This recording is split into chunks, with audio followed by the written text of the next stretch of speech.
दुर्गा नदी के किनारे बसा एक गांव फूलपुर। गांव में कुछ 100-150 लोग रहते थे। अंजलि, जो कि पास ही के जिले में रहती थी और 12वीं पास कर चुकी थी, उसके पिताजी ने बेटी को जल्दी विदा करने के लिए उसकी शादी फूलपुर गांव के मुकेश से करवा दी थी। मुकेश कभी स्कूल नहीं गया था और इस कारण वो पढ़ा लिखा नहीं था और बाकी गांव वालों की हालत भी मुकेश जैसी ही थी। मुकेश के घर में उसके माता पिता भी रहते थे। सासू माँ, मैं बाहर मंदिर तक जा रही हूँ, आधे घंटे में आ जाऊंगी। अरे अभी कहीं जाने की जरूरत नहीं है, चुपचाप जाके रसोई में रात के खाने की तैयारी करो। और ये घूंघट क्यों हटा लिया है तुमने?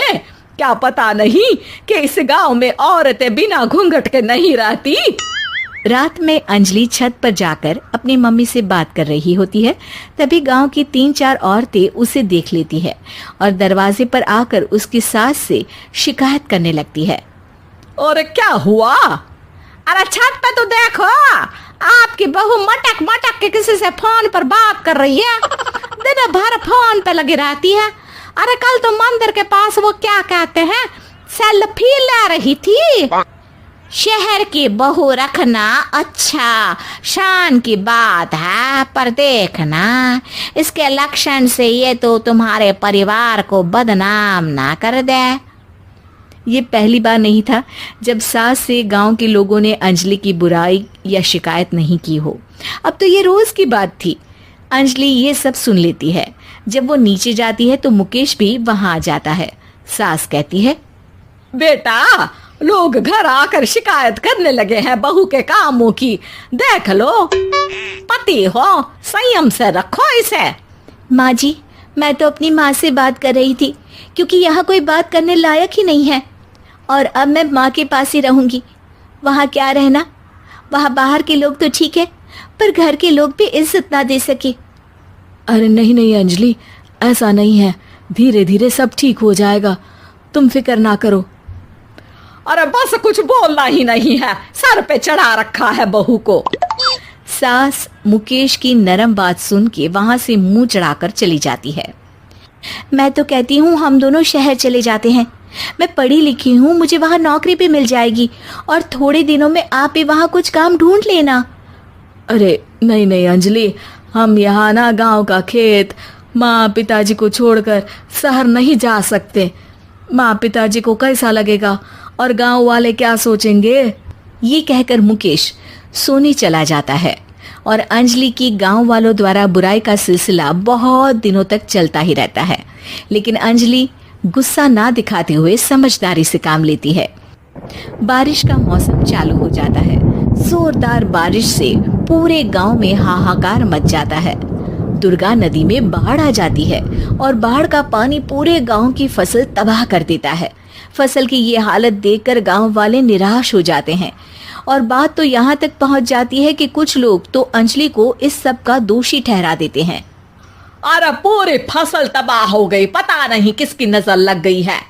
अरे जब से चौधरी परिवार में ये शहर की बहू आई है ना, तब से ही गांव की शांति चली गई है। इसके कर्म कांड से माँ दुर्गा नदी भी खुश नहीं है।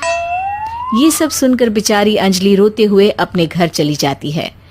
कुछ दिन बाद सभी गांव वाले अपनी फसल का मुआवजा लेकर अपने अपने घर आते हैं। मुकेश भी 1500 लेकर आता है। अंजलि को जब पासबुक दिखाता है तो अंजलि हैरान हो जाती है। अरे, ये पासबुक में तो उन्होंने 4000 की एंट्री करी है और आपको सिर्फ 1500 दिए। सच में? अरे, वो सरकारी अफसर आपको बेवकूफ बना रहे हैं।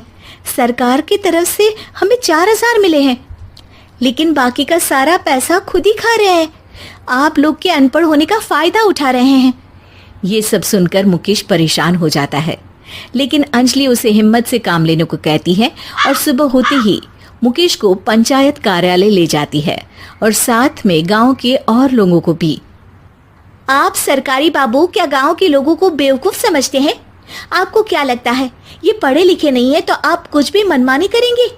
ये बेचारे दिन रात इतनी मेहनत करते हैं, ये हमारे अन्नदाता हैं और आप इनके साथ ऐसा धोखा करते हैं। अरे क्या बके जा रही है ये लड़की, किस धोखे की बात कर रही है? अपने कांड करके नदी माँ को नाराज करके हमारा नुकसान करके इसे चैन नहीं मिला क्या?